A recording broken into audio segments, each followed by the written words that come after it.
چند روز قبل کوئٹہ سے اغوا کیے جانے والے بچے کی عدم بازیابی پر آج بلوچستان بھر میں پہیہ جام ہڑتال کی جا رہی ہے، جس کے باعث مختلف شاہراہیں اور تعلیمی ادارے بند ہیں۔ کوئٹہ سے اغوا کیے جانے والے 10 سالہ بچے کی عدم بازیابی کے خلاف مغوی بچے کے اہل خانہ، سیاسی جماعتوں، اساتذہ تنظیموں اور ٹرانسپورٹرز کی اپیل پر آج بلوچستان میں پہیہ جام ہڑتال کی جا رہی ہے۔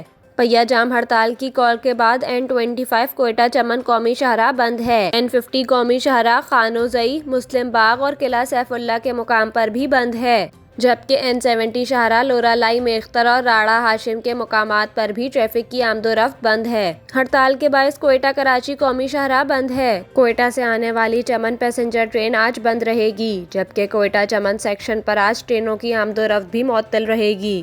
حکام کے مطابق ہڑتال کی کال کے بعد چمن، کوہلو اور خضدار سمیت بلوچستان کے مختلف شہروں میں تعلیمی ادارے بند، جبکہ آج ہونے والے پرچے بھی منسوخ کر دیے گئے ہیں۔